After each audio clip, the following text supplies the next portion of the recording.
Bonjour et bienvenue sur Spotlight. Aujourd'hui, on va parler du Sony Xperia S. Alors cet Xperia S a été dévoilé à Las Vegas au CES. On a ici une version proto qui nous a été prêtée par Sony. La version définitive sera disponible fin mars, début avril. Smartphone plutôt haut de gamme qui mise sur le multimédia. On trouvera aussi une convergence avec tous les services et produits proposés par Sony. On commence avec la prise en main qui est confortable pour un smartphone de 4,3 pouces qui est forcément encombrant. Au niveau du gabarit, je lui reprocherai surtout son épaisseur qui tranche avec la tendance actuelle des smartphones ultra fins. On retrouve le design classique des Xperia avec désormais une barre transparente en bas qui s'allume lors de la réception d'un message ou d'un appel manqué. Smartphone haut de gamme avec un écran de 4,3 pouces, haute résolution, 1280 par 720 pixels qui correspond à un affichage HD 720p. Un écran LCD avec un traitement Bravia qui offre un excellent rendu, très net. Alors certes, c'est moins contrasté et saturé que de l'AMOLED, mais c'est aussi plus neutre au niveau de la restitution des couleurs. En termes de résolution, l'écran du Xperia S se paie le luxe d'avoir une densité de pixels supérieure à l'écran de l'iPhone 4S. Résultat, on a un affichage encore plus détaillé. Puisque l'on parle de l'iPhone 4S, on retrouve ici le même capteur, à savoir un Exmor R rétroéclairé qui passe de 8 mégapixels sur l'iPhone à 12 sur l'Xperia S.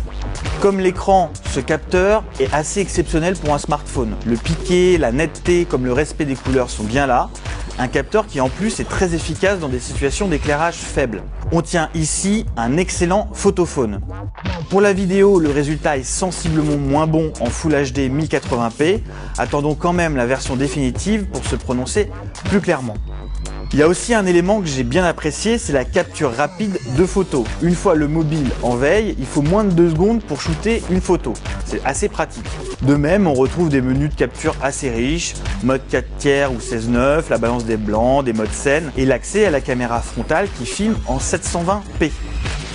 Niveau connectique, on retrouve une prise micro HDMI, le câble sera d'ailleurs livré, un jack et un micro USB. À l'intérieur, ce Xperia S adopte une puce NFC, on va beaucoup en parler en 2012. Sony vendra d'ailleurs des tags ou vignettes pour leur affecter une tâche précise. En voiture par exemple, si vous présentez le téléphone devant le tag, il vous lancera l'appli de navigation. Au bureau, il vous lancera le calendrier ou la connexion Wi-Fi. Pour faire tourner l'ensemble, on trouve une configuration désormais classique, un processeur double cœur Snapdragon cadencé à 1,5 GHz et 32 Go de mémoire interne, non extensible, il n'y a pas de slot pour carte mémoire. L'ensemble m'a paru globalement très fluide, il n'y a pas de problème de ce côté-là. Ce Xperia S sortira fin mars, début avril sous Android Gingerbread, donc pas de version ICS Android 4 ICS à la sortie, c'est un peu dommage. On se consolera avec une surcouche assez simple mais efficace. J'ai notamment bien aimé la vue d'ensemble pour voir tous ces widgets et contenus sur une page. Sony pousse logiquement l'écosystème et la stratégie multi-écran avec des kiosques de contenu ou la connexion avec les TV de la marque. Côté autonomie, encore une fois, c'est une version proto, donc non définitive, mais on dépasse de toute façon la journée d'utilisation. Au final, on tient ici un téléphone séduisant qui impressionne surtout pour la densité de pixels de son écran et pour ses aptitudes en tant que photophone.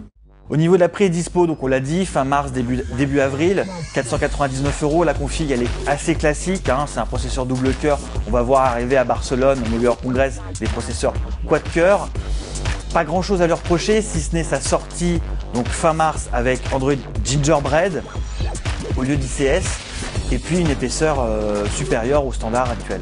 C'était Alexandre Billot pour CNET France, merci et à bientôt.